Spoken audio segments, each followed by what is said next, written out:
The hearing is resumed. The Honorable Marcoleta? Thank you, Madam Chair.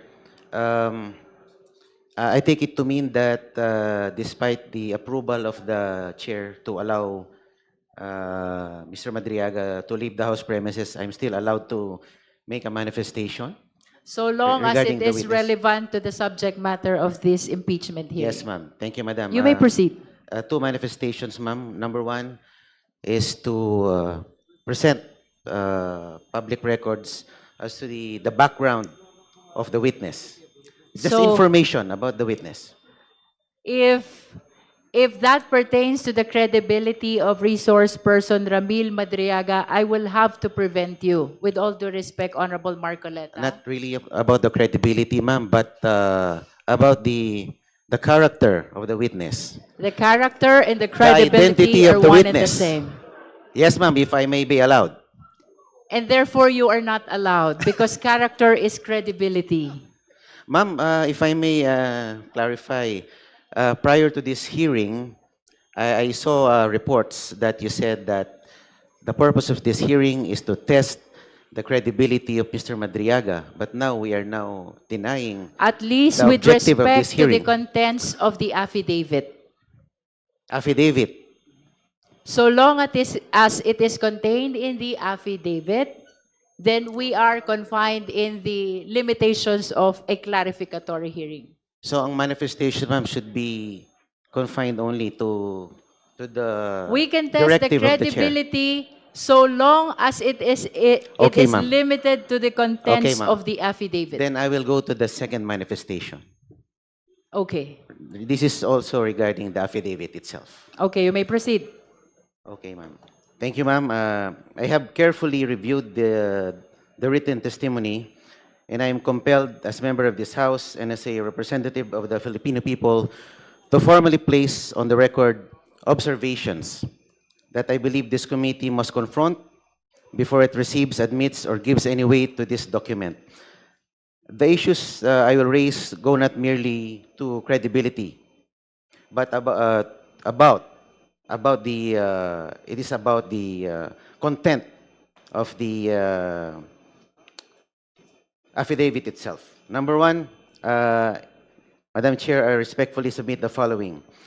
Number one, the testimony is entirely uncorroborated and rests solely on the word of a detained criminal suspect. You are touching on the credibility again. Ma'am, but And this please, is about It has the been testimony. amply discussed, Honorable Marcoleta, that even suspects are presumed innocent. Hindi pa po convicted si Ramil Madriaga, and he is entitled to that presumption. So let us refrain from making reference to the fact that he is detained in going against the contents of the affidavit. Ano lang po ang pwede kong sabihin, ma'am? Anything that is about, Ang that is nangyayari kasi contained dito, in the affidavit. Madam Chair. ang gusto lang pong mapakinggan dito kay kung ano lang naayon sa mga miyembro dito. Paano po yung mga You posisyon are- naman na nasa kabila? You're making mention about the fact that he is a detainee because of your intention to question his credibility. As you have said, Ma'am, you want to if I may be tackle allowed his to finish the character. statement. It's Yes. just, the one I mentioned is just a title. I'm not even going to the body of my manifestation, ma'am. Ano, title pa lang po ang sinasabi ko. I'm being prevented All na right, from please speaking. proceed. Thank you, Madam Chair. The written testimony makes sweeping and dramatic claims about alleged high-level private conversations between former President Rodrigo Duterte and others, including a purported agreement to use President Marcos merely as a political tool and unseat him by 2025, alleged plans to sabotage the administration of a sitting president, discussions about assassination by poisoning or other means, plans for a military coup and the siege of Malacanang Palace, and the witnesses' own alleged role in recruiting criminal syndicates, underworld gangs, and Mindanao mercenaries for a destabilization scheme.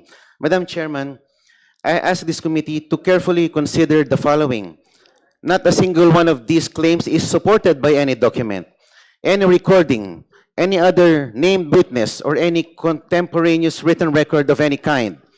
We are being asked to accept as evidence in a constitutional impeachment proceeding the bare and uncorroborated written recollections of a man Parliamentary inquiry, currently Madam Chair. detained for There's a kidnapping. parliamentary inquiry, for Honorable ransom. Marcoleta, if I may Parliamentary interrupt. inquiry, Madam Chair. Yes, what's the Madam Chair, parliamentary may I inquiry? know if member of this committee is allowed to make an observation? A manifestation, ma'am, is tantamount to an Honorable observation. Marcoleta, please allow the chair to answer. Non-members are allowed to manifest, but they cannot raise question, they cannot vote. Thank you, ma'am. If I may continue po. You may continue.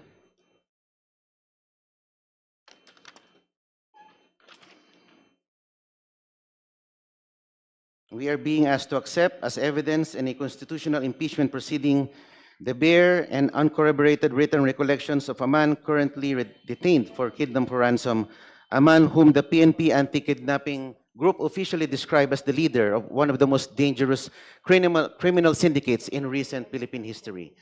The standard of evidence in an ordinary criminal case already demands corroboration of testimony from interested or compromised witnesses. The standard in an impeachment proceeding, which carries the gravest of political and constitutional consequences, must demand no less and arguably demands far more. Number two, Madam Chair, the witness places himself as an active participant in the very conspiracy he described. Madam Chairman, I wish to draw the committee's attention to a point that I believe has not been sufficiently examined. This witness is not a passive observer of the events he describes.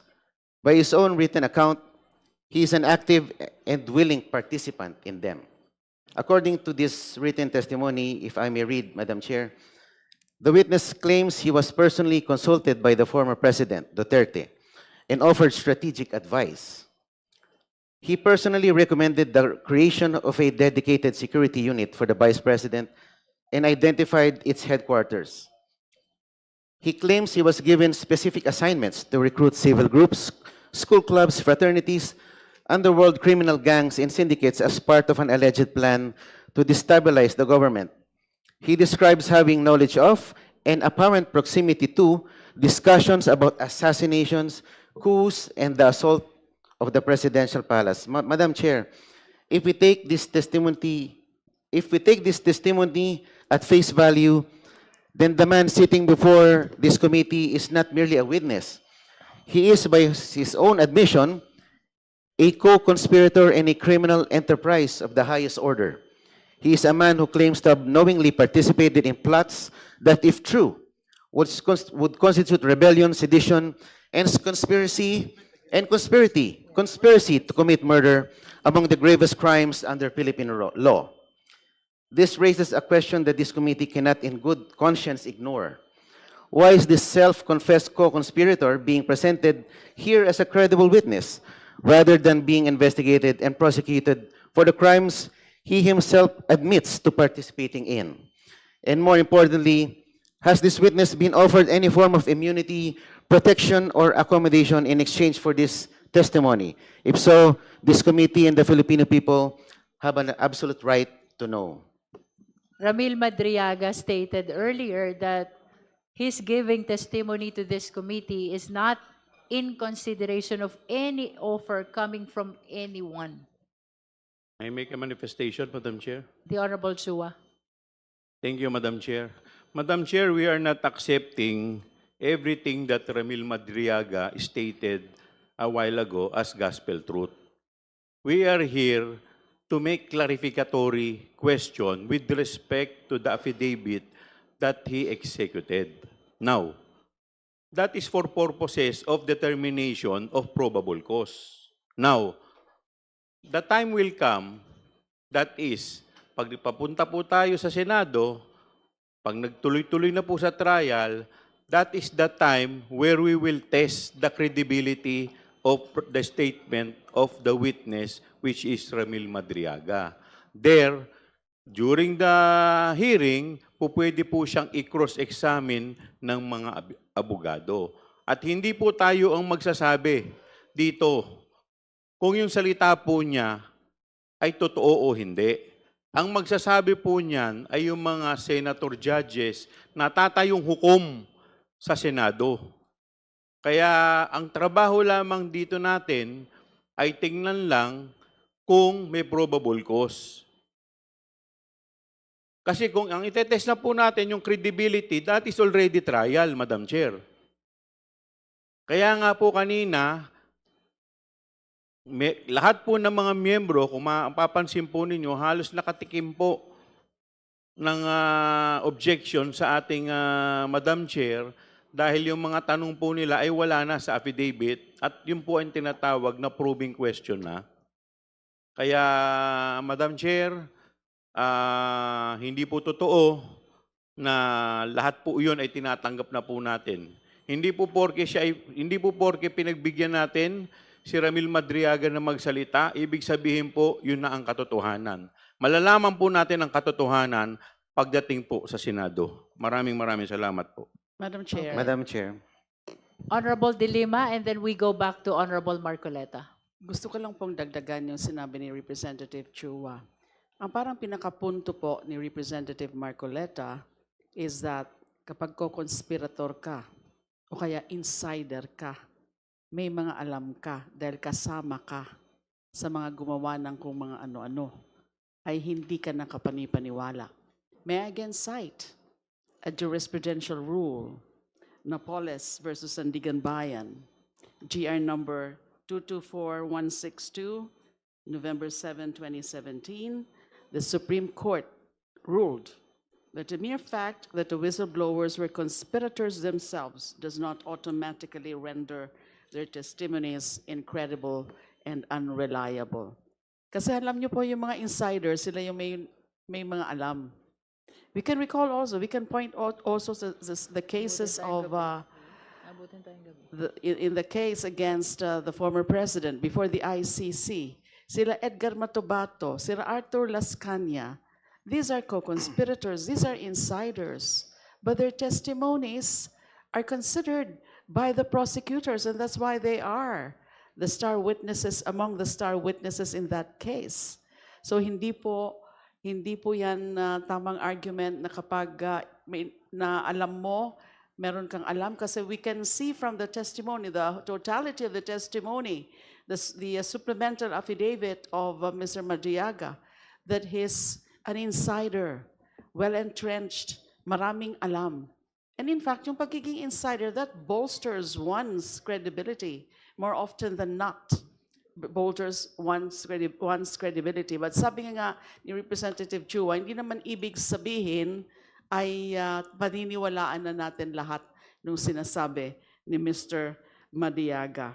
Kasi ang sinasabi nga po dito, against Napoles versus Sandigan Bayan, if it is shown that the statements of the conspirator are corroborated by other evidence, then we have convincing proof of veracity. Even if the confirmatory testimony only applies to some particulars, we can properly infer that the witness has told the truth in other respects. Nakita naman natin yung kanyang willingness na pabuksan yung kanyang bank accounts, yung mga dummy bank accounts. Kaya nga siya nag-issue ng waiver.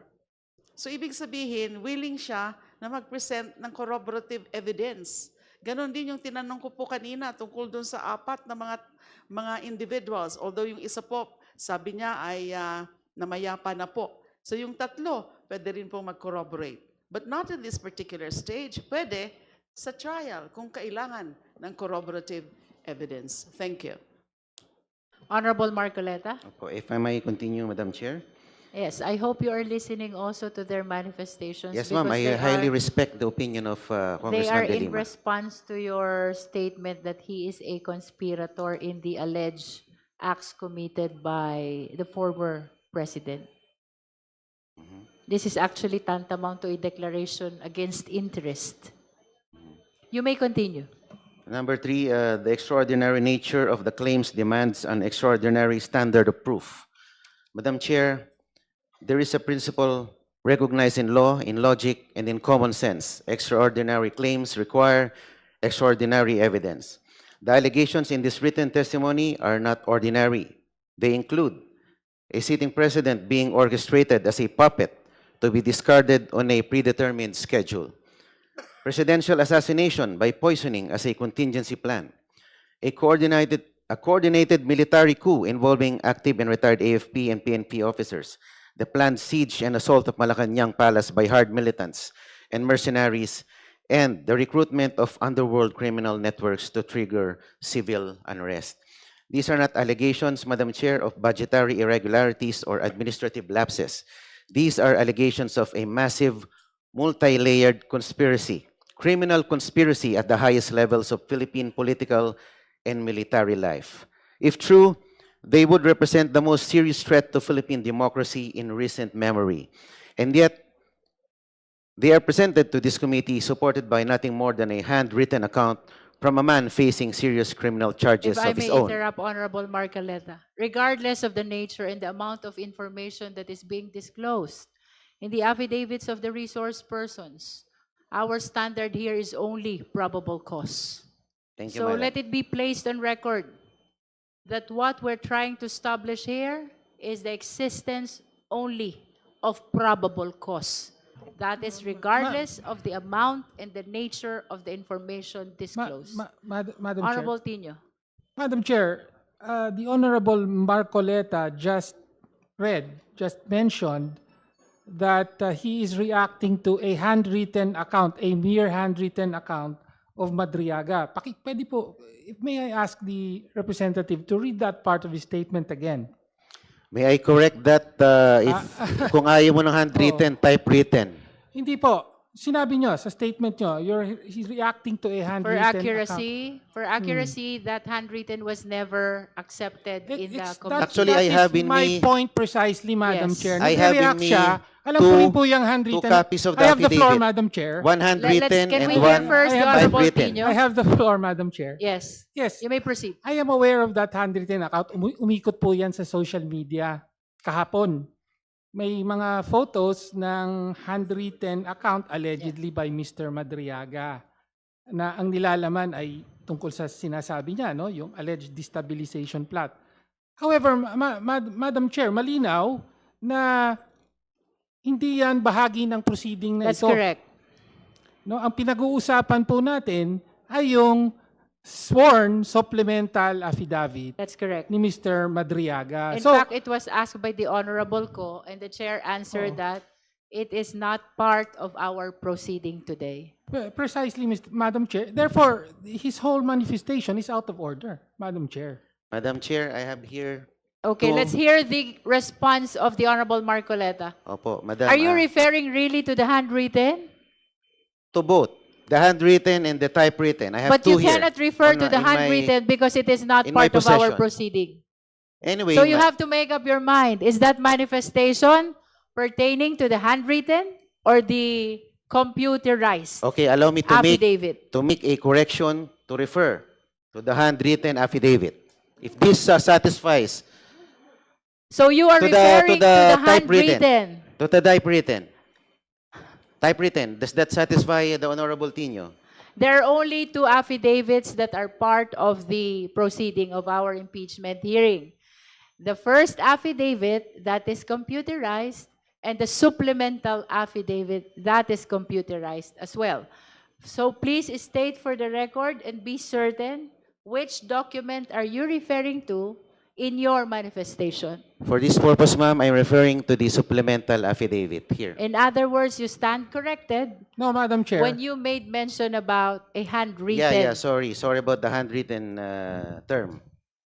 All right. Well, let me just point out na Honorable hindi, Tino. hindi po eksakto at hindi pareho ang nilalaman That's correct. nung supplemental at saka nung sinasabi niyang handwritten. Kaya Opo. hindi po pwedeng sabihin lang ng ni Representative Marcoleta, well, I'm actually referring to the Okay, so please make supplemental. sure When that I- your manifestation Opo. is contained or part of the computerized two Yes, ma'am. affidavits of the resource person. Opo. You may continue. The whole content of my manifestation refers to the supplemental affidavit. That is a correction to what you have said earlier. Yes. Yes, ma'am. Please continue. Madam Chair. The Honorable Joboy Aquino and then Honorable Abante. Madam Chair, can we limit Yes, The- we are actually limited to 5 minutes per justice member. And I think you are on your Ma'am, 4 I'm- minutes already. Yes, ma'am. So, with your indulgence, Honorable Marcoleta, please wind up on your Yes, ma'am. manifestation. You have 1 minute to wind up. Yes. Madam Chairman, the weight of the claim must be matched by the weight of the evidence. As it stands, there is a vast and troubling gap between the two. Lastly, the timing and circumstances of this testimony raise serious questions of motive. Madam Chair, I also wish to place on record my serious concern about the timing and context of this testimony. The document is dated April 11, 2024, if I'm not mistaken, ma'am. It might be corrected on the exact date. April Comsec, can 11. you please confirm it if the date is April 11, 2026? Of the supplemental affidavit. The date of the supplemental affidavit. May I confirm the exact date? Kindly confirm the date. Okay, it's confirmed April 11, 2026. April 11 ba? Ah, okay. Akin. Please continue, Honorable Marcoleta.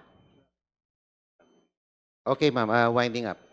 Let me skip that part, ma'am. Okay, Kasi skip. ang Madam akala Chair. ko, this is 2024. Anyway, Madam Chair, Let us allow him to finish. After all, he has 1 minute left. 30 But- seconds na nga lang. this is very critical in the statement made by Representative Marcoleta because he said April 11, 2024. And if we can go back to the records and confirm that is what Yes, that's what why was I he said it's April 11, 2026.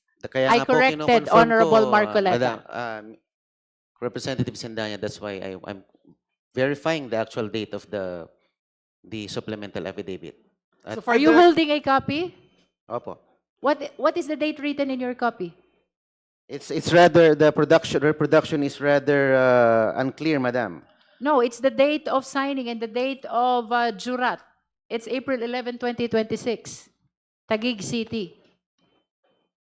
Where did you Okay. get your 2024? Dito po kasi tinignan ko sa taas eh. In witness whereof, I have here unto set my It's hand. 2026. Opo. Parang The na... date of signing. Opo, opo. Anyway, Madam Chair, this page is on page 24. So I hope that the good gentleman would look closely at the document. yes, because I we're am making this reference. actually Thank you, Madam Chair. skipping that. Kindly wind up, okay. Honorable Marcoleta. Okay. Specifically, I respectfully urge the committee through a manifestation to require the following before receiving this written testimony into record and giving it any substantial evidentiary weight. Number one, disclosure of whether the witness has been offered, promised, or expecting any form of It was legal answered accommodation. already by Ramil Madriaga during the clarificatory hearing. Yes, ma'am. Number two, identification of at least one independent, documentary, or corroborating piece of evidence that supports any single material It will claim be the in exclusive this written judgment testimony. of the justice members in the determination of probable cause. Number three, ma'am, clarification of how the witness, a man detained since July 2023, came to have knowledge of and access to the specific details he describes and how those details can be independently verified. That will be a probing question already. It should happen in the trial. It's not a question, ma'am. But And that number one. is a statement as to what the Justice Committee should do, and it goes beyond the clarificatory hearing already. Opo. If you were observing earlier, I've been stopping the questions of so many members to make sure that we confine this proceeding to a clarificatory hearing. So please, Yes, do ma'am. not suggest something that will go beyond Yes, ma'am. the intention of this And proceeding. if I may take note, ma'am, the chair already called out most of the members of the committee into stating probing questions. And you are suggesting probing actions also. The last one that you read. Unless you don't understand what you It's a read. request, ma'am. It's a request. It's not That a is probing why question. I am reacting to your request because your request entails probing action already. Opo, and if I may make this observation, ma'am, halos 20 po ang kinall out po ninyo na nagpo-probe, probing questions. I don't know if the committee can still continue with a hearing na hindi nakapagtanong ng probing questions without violating with the confining to the standards of a hearing without going to a full trial. Kasi puro halos 20 This na. is not a trial. Oo nga, bakit po puro probing questions ang ating tinanong? Halos 25 po yata And ang that is kinall out why ninyo. we are preventing the Opo. justice members from raising or pursuing the probing questions. Yes, ma'am. And if, I don't know if this is probing again, if I may be furnished a full accounting of who assisted the witness in preparing, drafting, or delivering this written testimony, and whether any party with an interest in the outcome of this proceeding was involved in that process. I think that has been answered by Madriaga already during our clarificatory hearing.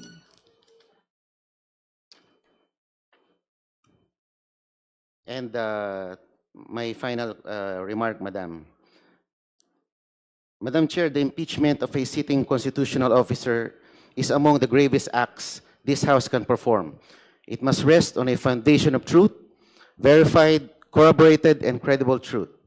A written account from a detained suspect containing sweeping and unverified allegations of You are touching assassination. again on the credibility of the resource person. With all due respect, Honorable Marcoleta. Madam Chair, I move to strike off from the records the remarks of Representative Marcoleta There is a pertaining to the motion to credibility strike of the out from the witness. record pertaining to the statements pertaining to the credibility of the witness. Is there any second?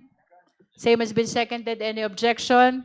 Hearing none, the motion is approved. Please strike out from the record all statements of the Honorable Marcoleta pertaining to the credibility of resource person Ramil Madriaga. Baka po walang matira doon, Mama. Sana yung final lang kasi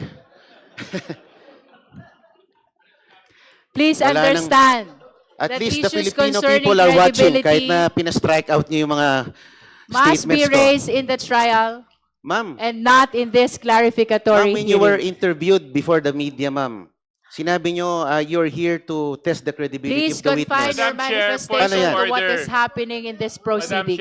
Madam Chair, point The of Honorable order. Diaz Suarez. Are you backpedaling? With the permission of Congressman Marcoleta, I think we've given the gentleman enough and sufficient time to explain and expound on his position. We still have so many matters to discuss and so many resource persons have been waiting. So may I ask the indulgence of the good congressman if we can already put and conclude his position and move on with our hearing, because Madam Chair, it's 3:45 in the afternoon. Okay. So We have given let's not him labor more than anymore. 10 minutes already, Precise. although the So, same is protracted. Ma'am, ako lang naman ang opposing dito oppositors. Madam Pagbigyan nyo Chair, na ako. again, I would like to... That is not a parameter at all, Honorable Anyway, one Marcoleta. We are sentence. equal in this impeachment proceeding. We do not look as to the political affiliation of the justice members. We are investigators here, conducting a clarificatory hearing for only one purpose. That is the determination of probable cause. Thank you, ma'am. My final sentence. Last sentence.